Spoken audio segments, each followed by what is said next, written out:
Praise Lord. ഇത് സദ്വാർത്ത. ഏവരെയും ദൈവം ധാരാളമായി അനുഗ്രഹിക്കുമാറാകട്ടെ.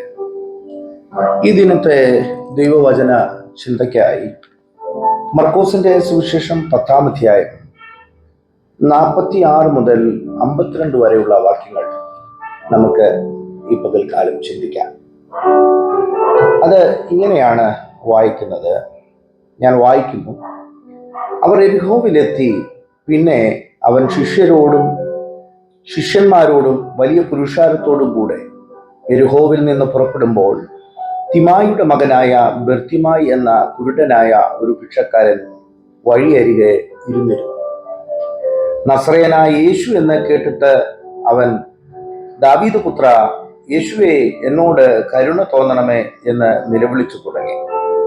മിണ്ടാതിരിപ്പാൻ പലരും അവനെ ശാസിച്ചിട്ടും, ദാവീദ് പുത്ര, എന്നോട് കരുണ തോന്നണമേ എന്ന് അവൻ ഏറ്റവും അധികം നിലവിളിച്ചു പറഞ്ഞു.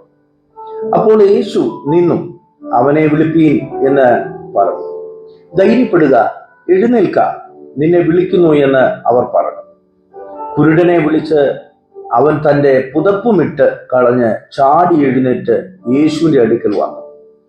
യേശു അവനോട്, ഞാൻ നിനക്ക് എന്തു ചെയ്തു തരണമെന്ന് നീ ഇച്ഛിക്കുന്നു എന്ന് ചോദിച്ചതിന്, പ്രഭുവിനെ, എനിക്ക് കാഴ്ച പ്രാപിക്കണം എന്ന് കുരുടൻ അവനോട് പറഞ്ഞു. യേശു അവനോട്, പോക, നിന്റെ വിശ്വാസം നിന്നെ രക്ഷിച്ചിരിക്കുന്നു എന്ന് പറഞ്ഞു. ഉടനെ അവൻ കാഴ്ച പ്രാപിച്ച് യാത്രയിൽ അവനെ അനുഗമിച്ചു. വളരെ സുപരിചിതമായ ഒരു വേദഭാഗമാണ് നാം ഇവിടെ വായിച്ചത്. 46 മുതൽ 52 വരെയുള്ള ഈ 6 വാക്യങ്ങളിൽ വളരെ മനുഷ്യന്റെ ജീവിതത്തിൽ ഏറ്റവും പാലിക്കേണ്ടതുമായ, ക്രിസ്ത്യ ജീവിതത്തിൽ നമ്മൾ കരുതേണ്ടതുമായ ഒത്തിരി വചനങ്ങൾ, ഒത്തിരി ആലോചനകൾ, സന്ദേശങ്ങൾ ഇതിനകത്ത് അടങ്ങിയിട്ടുണ്ട്. ദൈവത്തിന്റെ വചനത്തിന്റെ പ്രത്യേകത ഏതാണ്? അത് ഇതളുകൾ പോലെ നമുക്കെടുത്ത് നമുക്ക് നമ്മുടെ ജീവിതത്തിൽ, പ്രായോഗിക ജീവിതത്തിൽ പ്രാവർത്തികമാക്കേണ്ട നിരവധി കാര്യങ്ങൾ അടങ്ങിയിട്ടുണ്ട്. അത് ആത്മീയവും ഭൗതികവുമായ വിഷയങ്ങൾ. ഇവിടെ നമുക്ക് കാണുവാൻ കഴിയുന്നത് ഒരു കുരുടനെ സംബന്ധിച്ചാണ്. ആ കുരുടന്റെ ജീവിതത്തിൽ നിന്ന് കുരുടനെ ദൈവം അവന്റെ ജീവിതത്തെ മാറ്റിമറിച്ച കാര്യങ്ങളെ കുറിച്ച് വിവരിച്ചു പറയുകയാണ്. ആ വാക്യത്തിൽ അതിന്റെ തുടക്കത്തിൽ ഇങ്ങനെയാണ് പറയുന്നത്: അവർ എരിഹോവിലെത്തി. പിന്നെ അവൻ ശിഷ്യന്മാരോടും വലിയ പുരുഷാരത്തോടും കൂടെ എരിഹോവിൽ നിന്ന് പുറപ്പെടുമ്പോൾ.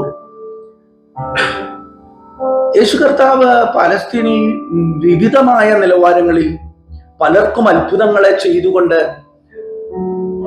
പല സ്ഥലങ്ങളിലായി കടന്നുപോയിക്കൊണ്ടിരിക്കുമ്പോൾ, ഈ തിമായിയുടെ മകനായ ബർത്തിമായി തൻ്റെ ജീവിതത്തിൽ താൻ കേട്ടു, തൻ്റെ ജീവിതത്തിൻ്റെ വിടുതലിനും യേശു മാത്രമേ തന്നെ സഹായിക്കാൻ കഴിയുള്ളൂ എന്ന ഉത്തമ ബോധ്യത്തിൽ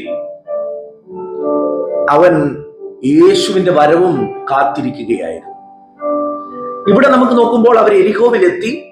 യേശുവും ശിഷ്യന്മാരും യേശുവിനോടൊപ്പമുള്ള പുരുഷാരവും തിരിച്ച് എരിഹോവ് കടന്നു പോകുമ്പോൾ, തിമായിയുടെ മകനായ ബർത്തിമായി അവൻ ഒട്ടും തൻ്റെ അവസരങ്ങളെ നഷ്ടപ്പെടുത്തി കളയാതെ ആ യേശുവിന്റെ സന്നിധിയിലേക്ക് അടുത്തു വരുവാൻ വെമ്പൽ കൊള്ളുന്നതാണ് നമുക്കവിടെ കാണുവാൻ കഴിയും. അവന്റെ പുറമേ ഉള്ള കണ്ണുകൾ ഒക്കെ അടഞ്ഞിരിക്കുകയാണെങ്കിലും, കാഴ്ചയില്ലെങ്കിലും, തൻ്റെ അകത്ത് ഒരു കാഴ്ചപ്പാട് തനിക്കുണ്ടായിരുന്നു. അത് വളരെ വലുതാണ്. അവൻ പറയുകയാണ്, ദാവീദ് പുത്ര, മശിഹ, ദാവീദ് പുത്രന്റെ ആ വംശാവലിയിലാണ്, ദാവീദിന്റെ വംശാവലിയിലാണ് വരുന്നതെന്നുള്ള തികച്ചും ഉറപ്പോടുകൂടെ അവൻ പറയുകയാണ്, ദാവീദ് പുത്ര, എന്നോട് കരുണ തോന്നണമേ എന്ന് ഏറ്റവും അധികം നിലവിളിച്ചു പറയുന്നു.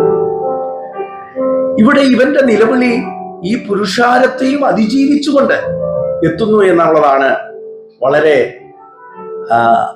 നമുക്ക് മനസ്സിലാക്കുവാൻ കഴിയുന്ന ഏറ്റവും പ്രധാനപ്പെട്ട കാര്യം. ഇത്ര വലിയൊരു പുരുഷാരം യേശുവിനെ ചുറ്റിപ്പറ്റി കടന്നു പോകുമ്പോൾ അവൻ തന്റെ ആവശ്യബോധം മനസ്സിലാക്കിക്കൊണ്ട് അവസരങ്ങൾ പാഴാക്കി കളയാതെ യേശുവിന്റെ അടുക്കലേക്ക് താൻ പറയുകയാണ്. തനിക്ക് നാളെ ആ അവസരമുണ്ടോ എന്നറിയാത്തത് കൊണ്ടാണ് തനിക്ക് ലഭിച്ച ആ അവസരം താൻ ഉപയോഗിക്കുന്നു എന്നുള്ളത്. പ്രിയരെ, ഇതിൽ നിന്ന് നമുക്ക് ഒരു സദ്വാർത്തയുണ്ട്. അത് മറ്റൊന്നുമല്ല, നമ്മുടെ ജീവിത വിജയത്തിന് നമുക്ക് ലഭിക്കുന്ന അവസരങ്ങൾ നമ്മൾ പ്രയോജനപ്പെടുത്തണം. നാളെ ആകട്ടെ, അടുത്ത ദിവസങ്ങളാകട്ടെ, പിന്നെ ആകട്ടെ എന്ന് പറഞ്ഞു പോകുന്ന അലസ സ്വഭാവത്തിൽ നിന്ന് നാം മാറിയെങ്കിൽ മാത്രമേ ജീവിതത്തിൽ വിജയിക്കുവാൻ കഴിയുകയുള്ളൂ. ഇവിടെ നമുക്ക് കാണുവാൻ കഴിയുന്ന ഈ മനുഷ്യൻ താൻ ലഭിക്കുന്ന അവസരം താൻ ഉപയോഗപ്പെടുത്തുകയാണ്. തന്റെ ജീവിതത്തിൽ പലരും അവനെ അമർച്ച ചെയ്യുന്നു, മിണ്ടാതിരിക്കാൻ പറയുന്നു. എന്നാൽ ആ വാക്കുകളെയും അതിജീവിച്ചുകൊണ്ട്, ആ തടസ്സങ്ങളെയും അതിജീവിച്ചുകൊണ്ട് അവൻ ഏറ്റവും അധികം നിലവിളിച്ചു എന്ന് നമ്മൾ ഇവിടെ വായിച്ചു കഴിഞ്ഞിരിക്കുകയാണ്. യേശുവിന്റെ അടുക്കലേക്ക് നമുക്ക് ചെല്ലുവാനുണ്ടാകുന്ന എല്ലാ തടസ്സങ്ങളെയും നമ്മൾ ഭേദിച്ച് കടന്നു വരികയാണെങ്കിൽ നമ്മുടെ ജീവിതം വിജയമാണ്, അനുഗ്രഹമാണ്. ചില വിഷയങ്ങളൊക്കെ നമ്മൾ കാണുമ്പോൾ, കേൾക്കുമ്പോൾ, ചിലരുടെ വാക്കുകൾ കേൾക്കുമ്പോൾ ദൈവത്തിന്റെ സന്നിധിയിൽ നിന്ന് നമ്മൾ പുറകോട്ട് പോവുകയല്ല വേണ്ടുന്നത്. ആ വാക്കുകളെയും അതിജീവിച്ചുകൊണ്ട് കർത്താവിന്റെ സന്നിധിയിലേക്ക് ചെല്ലുക. പ്രിയ സുഹൃത്തെ, താങ്കളുടെ ജീവിതത്തിലെ വിഷയങ്ങൾ എന്തുമാകട്ടെ, താങ്കൾക്ക് യേശു പരിഹാരം തരും. താങ്കളുടെ ജീവിതത്തിന് പരിഹാരം തരുവാൻ യേശുവിന് മാത്രമേ കഴിയുള്ളൂ എന്ന് താങ്കൾ വിശ്വസിക്കുന്നുവെങ്കിൽ, ആ യേശു, ആ സത്യം താങ്കൾ വിശ്വസിക്കുന്നുവെങ്കിൽ യേശു താങ്കളെ വിടുവിക്കും. അതിനെത്ര തടസ്സങ്ങൾ ഉണ്ടെങ്കിലും അതിനെ അതിജീവിച്ച് പോകുവാൻ താങ്കൾ തയ്യാറാകുക.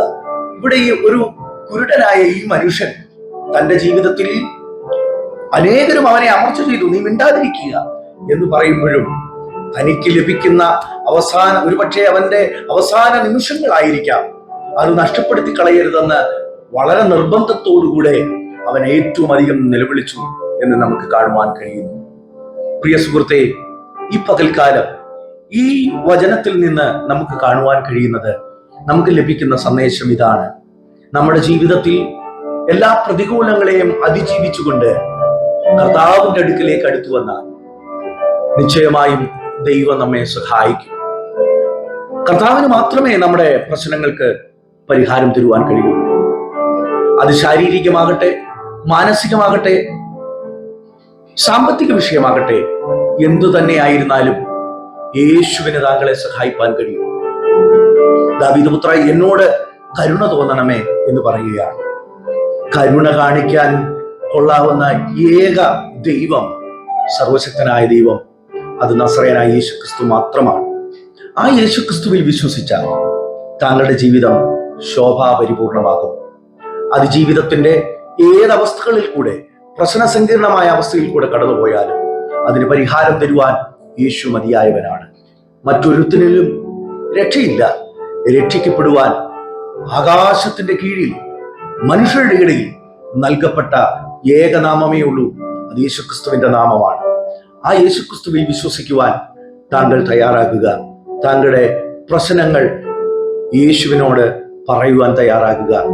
അതേത് പ്രശ്നങ്ങളെയും താങ്കളെ അതിന് തടസ്സമായി, യേശുവിന്റെ അടുക്കലേക്ക് വരുവാൻ തടസ്സമായി നിൽക്കുന്ന, അത് താങ്കളുടെ കുടുംബമാകട്ടെ, സമൂഹമാകട്ടെ, മറ്റ് വ്യക്തികളാകട്ടെ, അതിനെ അതിജീവിച്ചുകൊണ്ട് മുന്നേറുന്നുവെങ്കിൽ താങ്കളുടെ ജീവിതം ശോഭാപൂർണമാകും, അനുഗ്രഹമാകും.